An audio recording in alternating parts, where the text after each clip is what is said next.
on this computer recording. Hi there, so welcome back. We haven't done a little video clip for a while, so we thought we'd start the sort of autumn winter season with a few more friendly faces for you. So we've got the lovely Jo Kelly with us today, and Jo is a deputy head at our local virtual schools for Kent. And virtual schools are a professional organisation that I work closely with at the moment, and I think, you know, my passion is for sharing with you guys snippets about who does what in our communities that support children and young people and families. So I'm going to ask Jo to explain to you what is a virtual school. Okay, I'll do my best to explain. It is a bit of a funny concept, and it's taken me a while when I started this job to get my head around it, because it was brand new back in 2011. So we are a school like any other, but we don't have a building. So all of our children are in care to Kent, but they go to lots of different schools all over Kent and outside of Kent, actually. But we kind of collect them together virtually. All right, so they're on our register, and our job is to basically be their advocate about education, to make sure they are succeeding in school, being the best they can be, getting the best for them academically or sporting or music or whatever it is that is their passion and interest, so that they can go out into the world and just be who they want to be. So that's kind of what a virtual school is about in essence, really. And we are Ofsted like any other school as well. Right, okay. So you're there for any children that are within the care system. Yeah. So you're like an extra level of teacher for them to make sure that everybody's doing what they should be doing to support the educational needs of that child. Is it just the educational needs? So it's also about, it can be anything to do with the whole child. It's not just about their English and maths results, although that's important. It's also about helping them to achieve what it is they're interested in life, whether it's horse riding or getting their voice heard, because we have school councils as well. Right. So we have school council for Litleys and for secondary age and for our young adults.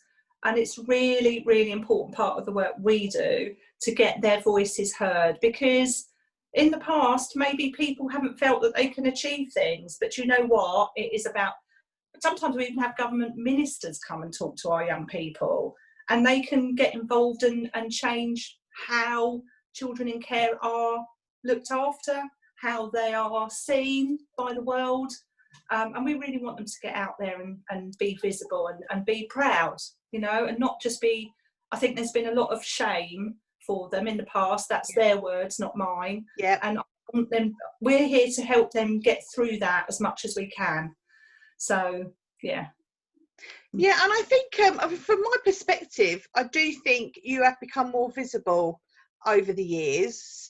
But I think you're still, I think because you probably in one school, you might just work with one or two children, and in another school, you might work with a lot of children. So it's not something that everybody would necessarily know is there, right. But you are such an important part of a child in care's educational process that I just thought it was really important to highlight lots of areas behind the scenes in education that people aren't aware of, because it's such a huge beast for children in different ways, and I don't think people always understand all of the work that goes on in the background, and all of the different agencies that come in and support, you know, the children that are in the schools, you know, with and all their diverse and different backgrounds. And children in care obviously have like many challenges to get over.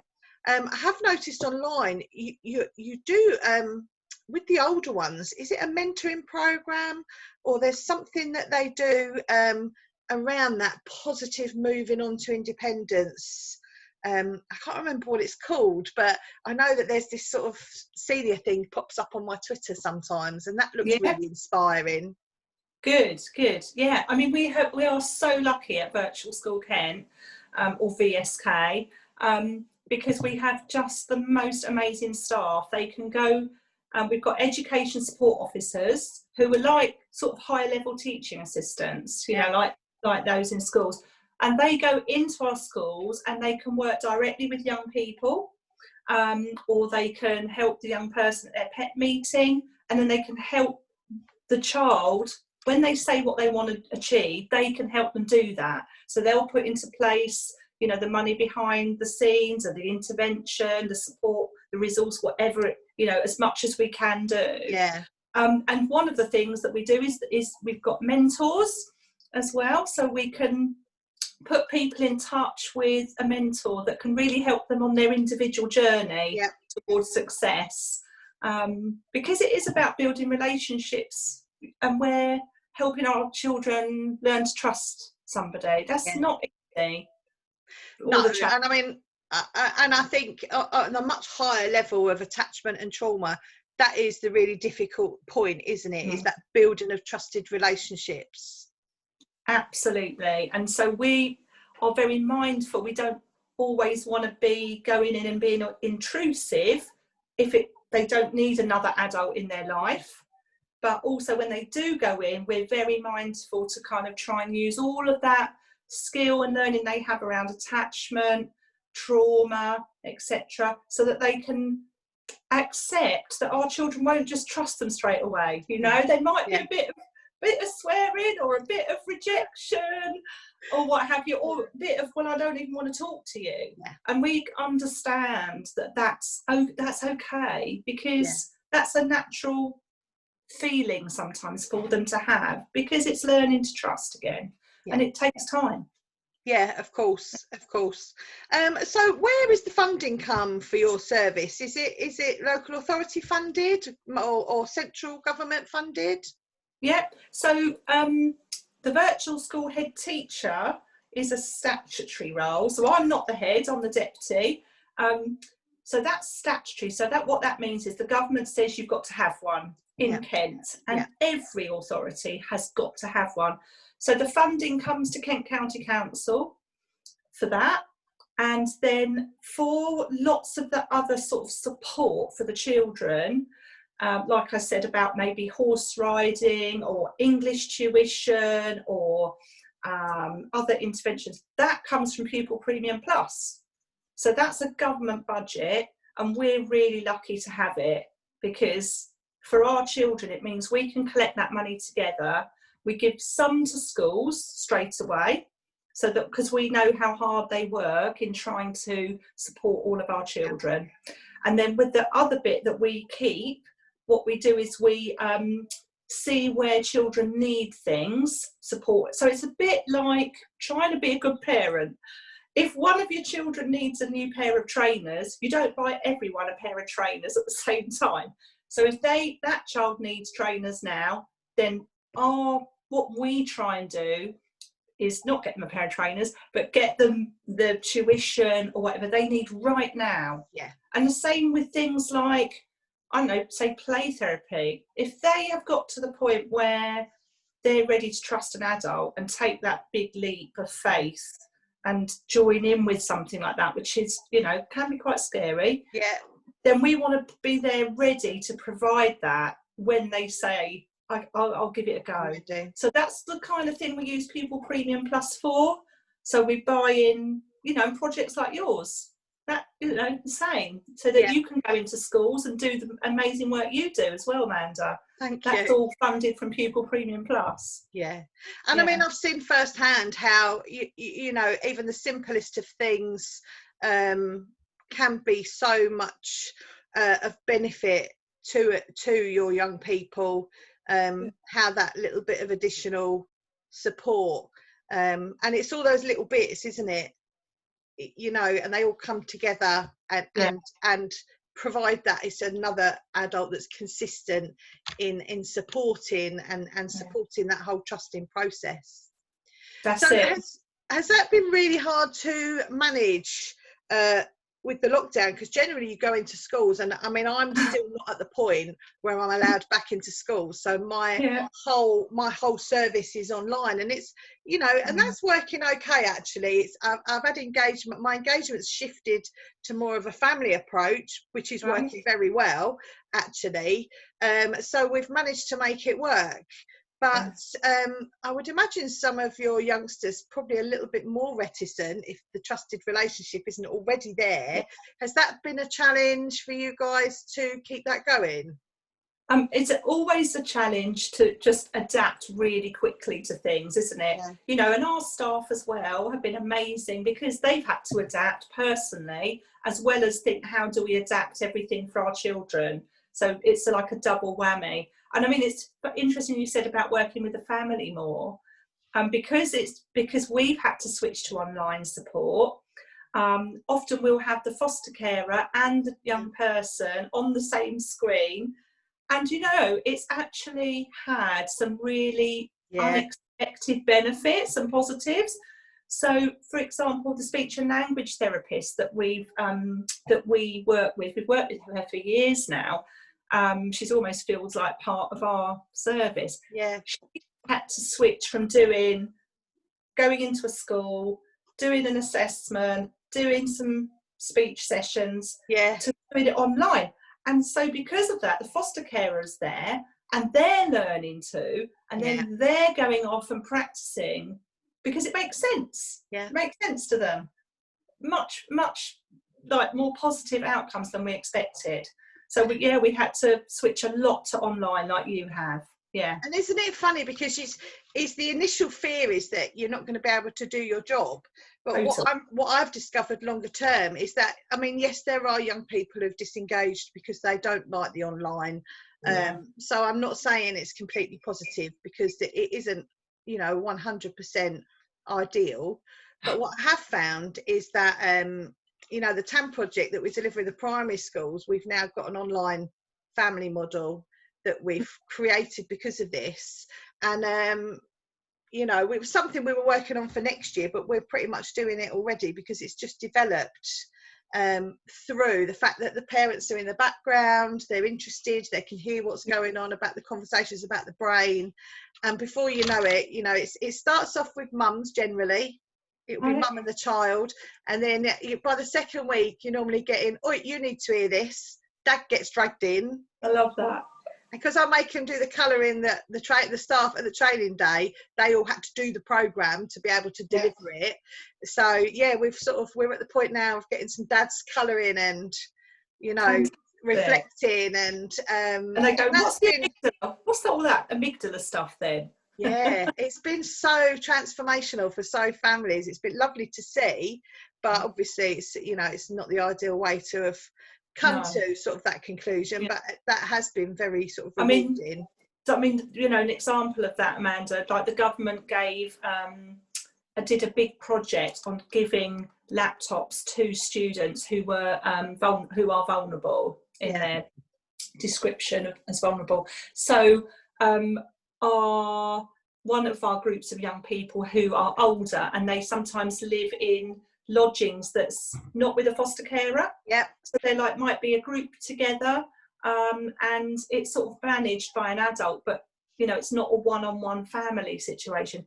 And trying to get laptops to them so they could access it for their college courses in time for enrolment. That's been really a challenge, but again, our post-16 team have really tried, and other staff have been out delivering laptops so that our young people, we try not to let them miss out. But it has been tough trying to get everything out there that they need. Yeah, and I think it's and it's continually changing, isn't it? And we know psychologically there is a process to change, and whenever there is change, our bodies and brains process the change. And I think what the problem is so unsettling for people is that you start the change process, before you can get very far into it, you have another change and another change. So everybody's quite reactive, really, because we're all in this process of change that's not change, because there's more change, and it's that total unsettledness. And as a professional, if you know what's happening, and those youngsters just don't know what's happening, do they? And lots of families wouldn't know that's, you know, people are sort of feeling quite reactive or very low. I know I spoke to a teacher yesterday, and you know, she's trying to get year 11s ready for GCSE maths exams, and at the same time she's got 40 food parcels to try and get out for families who have had to self-isolate because they had a case at the school. So, you know, it's sort of trying to juggle those roles, isn't it? Like you say, delivering laptops, but providing that input at the same time. It's about being really adaptable really quickly, and it's definitely, no, I know it's, you know, it's difficult. So I mean, in terms of, you know, education and well-being and support, we've all got our passions, and you know, I think the whole world and his wife knows that my passion is about these neuroeducational models that are so effective for key stage 2 children in their early self-development, and getting that message out there, and that will be my, you know, that will be my fight song. But you know, what's yours? What's your passion? What is it that you'd love to see every child having access to, something that should be really embedded everywhere? Well, I think I started off my teaching career in a pupil referral unit, teaching teenagers, mostly lads, who were not able to be successful in school, and they came to us as a unit, and it was residential, so they stayed over, went home at the weekend, and I worked there for 10 years, and I saw the impact of how it made them feel that they weren't included in a school like their friends were, and they felt they'd completely failed. And you know, sort of doing residential with them as well, you see not just the bit of them in class, because I was a teacher, miss in the day, and then doing a bit of residential at night, and you see the whole child. And I just, time after time, would feel gutted for them, to be honest. Sometimes we'd get them back to school, and then it would go okay for a bit, and then not so. So I think that's where I just was like, every child, it deserves a proper school and a proper education. And so one of the things that we've been doing now for the last 3 to 4 years at BSK is all about nurture. And like, my passion is to really get schools to using those kind of nurturing principles, even for big ones, not just little diddly ones, and actually for adults too. I was going to say, because we all need a bit of that, you know. Not just, if we're having a good day, it's fine, but if we're having a bad day, you need a bit of that. You don't need to be just sort of like told to get on with it. So we're working really hard at the moment to try and help schools to become qualified, if you like, to have a nurture group on their site. So it's a lot of training and a lot of energy, but it's so worth it, because we can see when, not just our children, but you know, the idea is for any child who's got a bit of vulnerability, might be for a short time, can have access to a nurture group, and the difference it makes, not just to the behaviour, but also it helps them just be ready to learn again. And so then it's like, oh, then they can come on in leaps and bounds. So that's one of my things. Brilliant. And I mean, it's there's a lot of science that this is all backed up by some serious science now. I mean, you know, the field of the brain and the brain science and neuroeducation has come on so far in the last 20 years, and we've really got some good grounded scientific models there, you know, Porges and Van der Kolk, and you know, lots and lots of people doing amazing studies around the impacts of trauma, the polyvagal system, and all of the good stuff that gives us lots of science to be able to back up some of these programs. They're not, you know, and I think I still, you know, I still come against the wishy-washy pandering to kids, giving in to them, not letting them get their own way. I think sometimes there's a lot of misconceptions around nurturing behaviours, as opposed to behavioural consequences and the benefits that can have. But I think the more science that comes through, the easier it is to be able to justify those approaches now. Yeah, I agree. I think it makes, sometimes it can be a bit come across as a bit, oh, you're just being soft on them. Yeah. But with the science behind it, you can show, and you can show lots of video clips, like from the Harvard Institute and that kind of thing, to make sense of it. And people go, oh, okay, that's why they're behaving like that. So maybe I need to kind of switch it on its head a bit.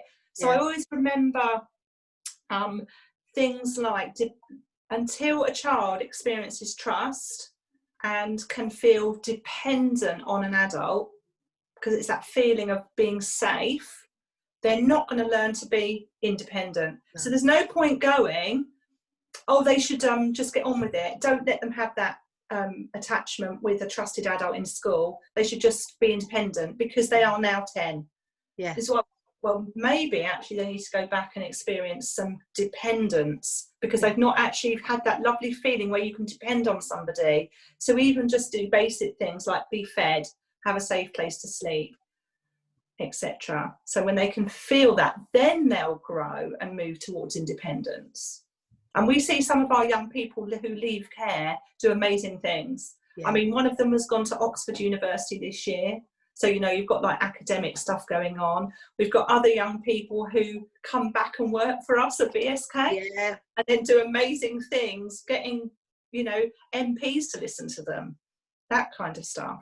Yeah. So, yeah. And I think that lived experience, you know, a lived experience and a learning experience is something that gives you so much to be able to share with other people. From a place of passion, and if they then go on and add the science to that, that makes them a force to be reckoned with, really, doesn't it? Because they can be a really useful sort of addition. It gives people the words, doesn't it? It gives people the words to describe what they're doing. It might look like they're just making a young person at 15 who's been swearing down the corridors, might be making them a cup of tea, and that might look a bit soft. Yeah. But actually, with the science behind it, they can justify, got the words to justify what they're doing is actually an intervention in itself. Yeah. And I think I'm continually, possibly in my roles within some of the secondary schools with the older young people, I think I probably continually look like an absolute soft touch, even though there is a reason for, you know, allowing things to grow organically, because I need them to grow in that way. It's not always obvious. And I always say to the schools with some of the older ones, you know, and I'll give them to me, we'll do some work, and it will make a difference to them. But I think sometimes what a teacher will see is we'll go from a child that wasn't engaging, so they didn't see them, to a child that is now engaging but is a massive pain to have in your lesson. Yeah. So it tends to be a bit like, well, she's rubbish because I've got this child now that's destroying my lesson. It's really hard. And that's really hard because actually that's progress, because he wasn't in your lesson to start with. So we've created engagement, we've started to create trusted relationships, and that's got to continue now. But you've got to get past the bumps in the road first. But I think sometimes, so I mean, obviously the people that buy me in, they understand that completely. But as a teacher with 30 children, getting someone I've now got back into school and is now really playing in your lesson is really difficult. It is. I mean, as a teacher myself, I can think back to many occasions where, you know, as maybe a younger teacher where I didn't understand that, and you know, little Johnny comes back into your class and you had them settled and learning, doing just what you wanted them to do, and then in comes Johnny, and it tests you. It does massively test you. And I couldn't do that because that's not where my skill set sits. I couldn't do, you know, I wouldn't have the focus to do lots of children in a room at any one time. I'd be under a desk, I think. That's certainly so all kudos to anyone that does teach. But no, it is interesting. It is really interesting. And that's why when we do the attachment training, to the teachers in the schools, we really try to come at it from understanding that that's really hard. But at the same time, trying to give them the understanding like of the neuroscience and some strategies around trying to get through that. And keeping going and trying to give those messages of, it may be really hard for you to be in my lesson, but I want you there. and that's really hard to keep going and giving that energy. But that's what they need. That's what the children. It is, especially when they're really highly challenged, and you don't always. Some children are so complex that, you know, it is really difficult to try and understand what their needs are, and their needs change from minute to minute as well. Yes. so it's just, you know, it's all the time. Yeah, no, it is really, really difficult. But I mean, my experience of working with you guys has been lovely, and I get excited every time we sort of do stuff, and I know, you know, our pilot has been sort of massively delayed by this whole process, but I'm sure we're back on track soon enough.